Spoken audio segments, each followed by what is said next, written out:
नतीजे यहाँ पे देखने को मिलेंगे, खासतौर से करेल विधानसभा क्षेत्र जिसको समाजवादी पार्टी के लोग अपना गढ़ कहा करते हैं। आज आपने देखा कि किस तरह का जोश उत्साह हमारे सब बूथ अध्यक्षों को, एक एक कार्यकर्ता उत्साहित है। तो इस बार उसने संकल्प लिया है कि मैनपुरी को बड़े अंतर से इस बार न सिर्फ जिताने का भाजपा को काम करेंगे, न सिर्फ जोर ढहाने का काम करेंगे, बल्कि क्लीन स्वीप मैनपुरी करने जाएंगे।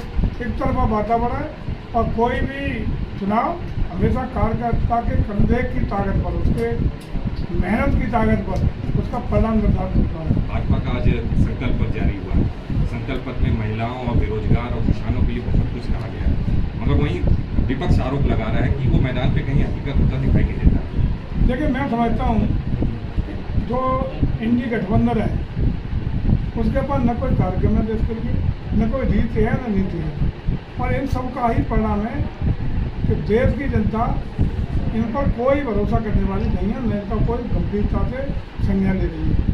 इसका ठीक विपरीत आदरणीय मोदी जी के 10 साल के कार्यों के आधार पर जिस तरीके से देश ने विकास के मामले में नौजवान, गरीब, महिला, किसान के कल्याणकारी योजनाओं के बारे में, गरीब के हितों के लिए अनेक दर्जनों योजनाओं को धरातल तक उतारने के लिए और वास्तविक हकदार के दरवाजे तक पहुँचाने का काम करने के लिए काम जो हुआ है, उसके बल पर सब लोगों को मोदी जी की गारंटी पर पूरी गारंटी मानते हुए विश्वास कर रही है। उसको जनता को मोदी जी की गारंटी है, क्या संकल्प पत्र के द्वारा हो या पहले भी बार बार जो मोदी जी ने वादे किए हैं 100% निभाने का काम किया है, उसी का परिणाम होगा कि देश एक नई ऊंचाइयों पर ले जाने का संकल्प, विकासशील भारत से विकसित भारत बनाने का संकल्प, देश को हर क्षेत्र में, सामरिक क्षेत्र में, आर्थिक क्षेत्र में, टेक्नोलॉजी के क्षेत्र में, अंतरिक्ष टेक्नोलॉजी के क्षेत्र में जो विकसित देश हैं उनके समकक्ष खड़ा करने की ताकत किसी ने पैदा की है,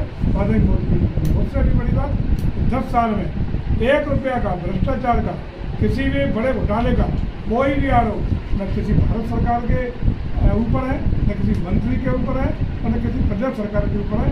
ये सबसे बड़ी उपलब्धि है। इसके ठीक विपरीत ईडी गठबंधन के रूप में जिन स्टेट में जिन लोगों की सरकारें थी या हैं, वो कहीं न कहीं आज आधे से ज़्यादा ईडी के द्वारा भ्रष्टाचार के गंभीर आरोपों में जेल के चीजों के अंदर। आज मुलायम सिंह यादव के राजनीतिक गुरु के नाती को आपने भारतीय जनता पार्टी के दामन थमाया है, इससे कितना बल मिलेगा भारतीय जनता पार्टी को? देखिए, ये सैफई वालों ने कभी भी किसी अपने सहयोगी का कभी न्याय नहीं किया, सहयोगी को कभी आगे नहीं बढ़ने दिया।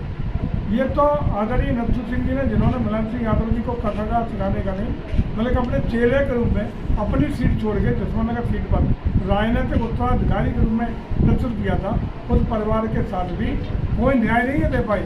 लेकिन इतना ही छोड़ दीजिए, आदरणीय बल्लभ सिंह यादव जी के साथ क्या हुआ, उनके परिवार के साथ क्या हुआ, आदरणीय चंद्रजीत यादव के साथ क्या हुआ, आदरणीय रामदेव जी के साथ क्या हुआ, जितने भी यादव लीडर थे सबका सफाया करने का काम इन्हीं ने किया है, सैफई परिवार ने किया है। कभी भी किसी यादव को समकक्ष न आ जाए, उसका राजनीतिक कर्म बढ़ जाए, इसलिए अगर राजनीतिक रूप से यादवों के सबसे ज़्यादा बड़े दुश्मन के रूप में किसी ने निपटाने का काम किया है तो यही परिवार है। उसमें आदरणीय नथु सिंह जी शामिल है। अब चूँकि परिवार समझ चुका है कि इनसे कोई हल होने वाला नहीं है। भारतीय जनता पार्टी की रीतियों और कार्यक्रमों के आधार पर उनका भविष्य उन्हें दिखाई पड़ रहा है। भाजपा में जहाँ हर वर्ग, धर्म, जाति के लोगों का समान है, ये देखिए तो बैठा हुआ गुलदस्ता जिसमें अगला, पिछड़ा, ऊंचा, नीचा, अल्पसंख्यक, बहुसंख्यक सब बैठे हुए हैं। ऐसा गुलदस्ता है जिसमें सभी को क्षमता के अनुसार काम करने का अवसर मिलता है, प्रतिनिधित्व करने का अवसर मिलता है, नेतृत्व करने का अवसर मिलता है। ये भाजपा है। भेड़ बकरी वाले आपके बयान पे सपा प्रत्याशी डिंपल यादव का बयान एक आया है कि ये शोभा अशोभनीय है, ये भाषा। कौन था? हमने किसी बात नहीं, आपने जो कहा था कि भेड़ बकरी अगर हो तो वो भी उसको भी पार्लियामेंट में चुनाव कराया जाएगा, उसको लेकर। अभी कितनी टिकटें यादवों को, अभी जितनी फुल टिकट दी है उसमें सब परिवार के लोग किसको दे दी? क्या सारे यादव बेवकूफ़ थे? सारे बिना निरक्षर हैं, बिना पढ़े लिखे? सैफई वालों के अलावा, परिवार के अलावा किसी प्रदेश के यादव को राजनीतिक चेहरे के रूप में देखा है इनने कभी? इनकी पार्टी में भी जो थे या हैं उन्होंने किसको टिकट दे दिया? नहीं दिया ना। कलाचा कौन है? Double engine. अगर 18 साल का एक और होता उनको मिल जाती। उसके बाद अगर कहीं गुंजाइश होती कि संविधान में तो दे ही देते हैं भेड़ बकरी आपको 5 जानवरों को। मंत्री जी, डबल इंजन की सरकार चल रही थी, तमाम सरकारी योजनाओं का बिना भेदभाव के लोगों को लाभ और हाईकोर्ट की टिप्पणी पड़ी है। उसने कहा कि इसका चुनाव से राजनीति कोई सरोकार नहीं है। इनके साथ इनके पास ईडी के अधिकारियों के पास केजरीवाल के खिलाफ बहुत प्रमाणिक गंभीर आरोपों के सबूत है, इसलिए इस पर हम लोग जमानत नहीं देंगे। उनकी अपील और जो उन्होंने याचिका दायर की थी उसको रिजेक्ट करने का काम किया।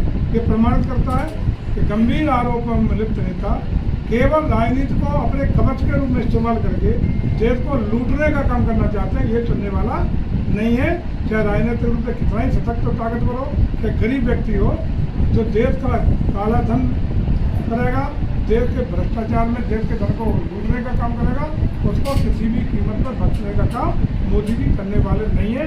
ये साफ कर दिया। मंत्री जी, कल आपका नामांकन है।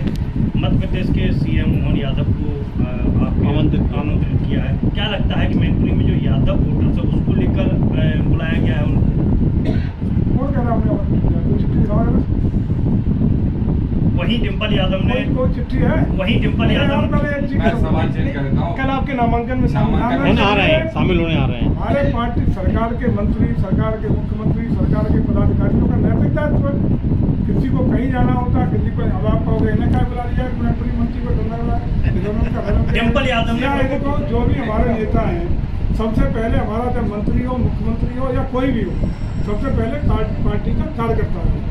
कार्यकर्ता की हैसियत से सभी नेताओं का, कार्यकर्ताओं का दायित्व कि कहीं न कहीं पार्टी के प्रत्याशी के पक्ष में वातावरण बनाने के लिए, पार्टी के पक्ष में विचार करने के लिए और पार्टी प्रत्याशियों को जिताने के लिए अपनी भूमिका का निर्वहन करें। हालांकि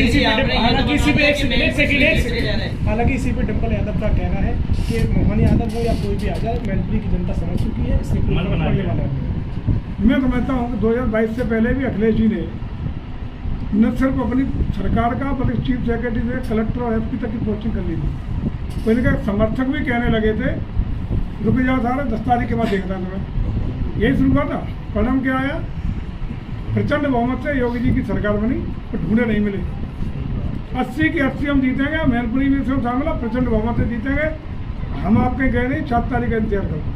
कितने वोटों से जीतने की डिम्पल यादव 5 लाख से अधिक की बात कर रही है। क्या चुनाव देगा, कितने से जीतेगा, बम पर जीत होगी।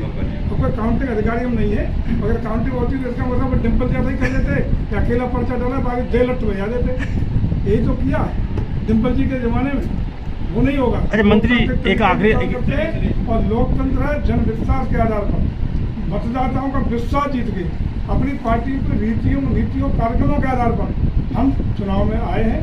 आदरणीय मोदी जी और योगी जी की साख पे आए हैं, उनके कार्यों पे आए हैं, मोदी जी की गारंटी पे आए हैं और उसी के आधार पर जनता का समर्थन मिलेगा।